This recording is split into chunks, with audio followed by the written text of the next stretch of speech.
नमस्कार दोस्तों, आप सभी का स्वागत है धार्मिक कथा व कहानी चैनल पर। अभी तक आपने चैनल को सब्सक्राइब नहीं किया है तो कृपया चैनल को सब्सक्राइब ज़रूर कर लें। यहाँ से आपको सनातन हिंदू धर्म के लिए और नैतिक कहानियाँ, धार्मिक कथाएँ, पौराणिक कहानियाँ आदि देखने को मिलती रहेंगी। तो आज हम यहाँ पर देखेंगे देवशयनी एकादशी। देवशयनी एकादशी का मुहूर्त, व्रत कथा, महत्व, सारी चीज़ें हम यहाँ पर देखेंगे। देवशयनी एकादशी हिंदू धर्म में एकादशी का व्रत महत्वपूर्ण स्थान रखता है। प्रत्येक वर्ष 24 एकादशियाँ होती हैं। आषाढ़ माह के शुक्ल पक्ष की एकादशी को देवशयनी एकादशी कहा जाता है। कहीं कहीं इस तिथि को पद्मनाभा भी कहते हैं। इसी दिन से चातुर्मास का आरंभ माना जाता है।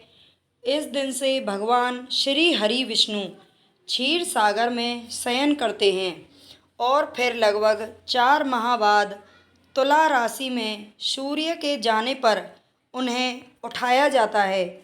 उस दिन को देवोत्थान एकादशी कहा जाता है। इस बीच के अंतराल को ही चातुर्मास कहा गया है। मान्यता है कि इस दिन भगवान विष्णु क्षीर सागर में शेषनाग की सैया पर योग निद्रा में लीन हो जाते हैं।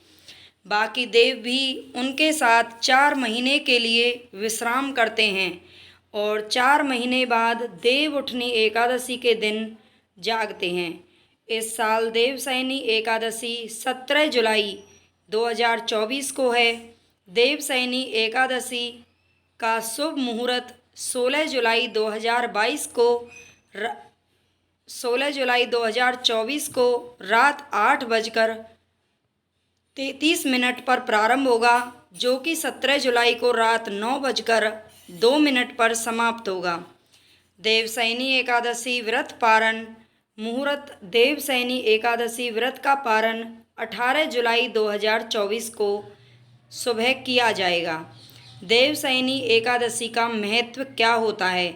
इस एकादशी को सौभाग्य एकादशी के नाम से भी जाना जाता है।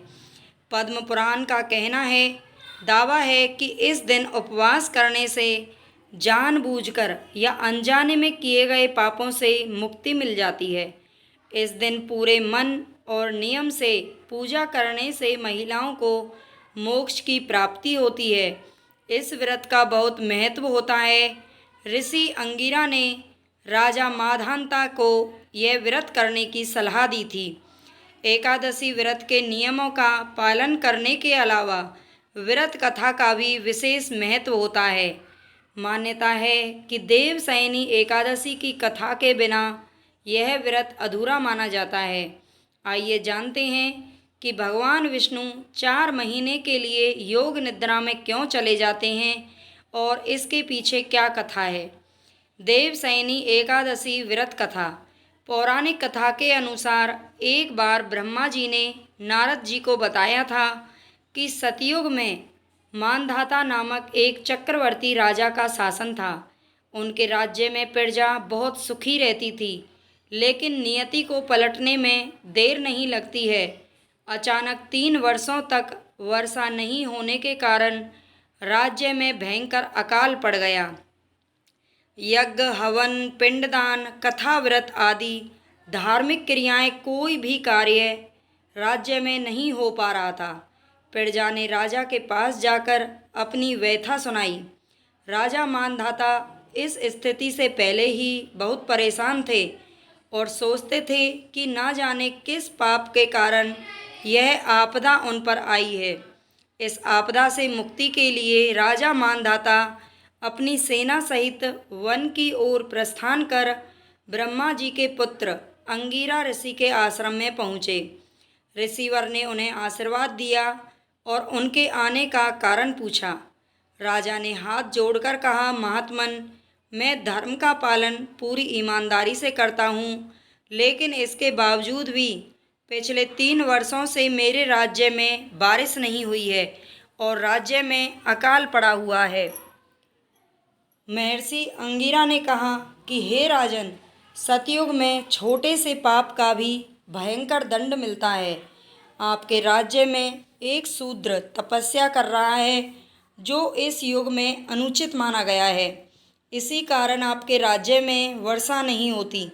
जब तक वह शूद्र तपस्वी जीवित रहेगा अकाल समाप्त नहीं होगा। राजा मानधाता ने कहा, हे भगवान, मेरा मन किसी निर्दोष व्यक्ति को मारने को तैयार नहीं है, कृपया कोई अन्य उपाय बताएं। महर्षि अंगिरा ने उन्हें आषाढ़ मास के शुक्ल पक्ष की एकादशी का व्रत करने की सलाह दी। इस व्रत के प्रभाव से उनके राज्य में अवश्य वर्षा होने की बात भी कही। राजा ने राजधानी में लौटकर विधि विधान से पद्मा एकादशी का व्रत किया। व्रत के प्रभाव से मूसलाधार वर्षा हुई और राज्य धन धान्य से भर गया। इस प्रकार जो भी से देवशयनी एकादशी का उपवास रखते हैं और कथा वाचन करते हैं उनके सभी पाप नष्ट होकर सुखों की प्राप्ति होती है। तो यहाँ पर हमारी ये एकादशी व्रत कथा महत्व समाप्त होता है। इसी प्रकार की और भी वीडियो प्राप्त करने के लिए कृपया चैनल को सब्सक्राइब ज़रूर कर लें, शेयर कर दें, थोड़ा सा अपना प्यार बनाए रखें। भगवान आपकी सभी मनोकामनाएं पूर्ण करें। धन्यवाद।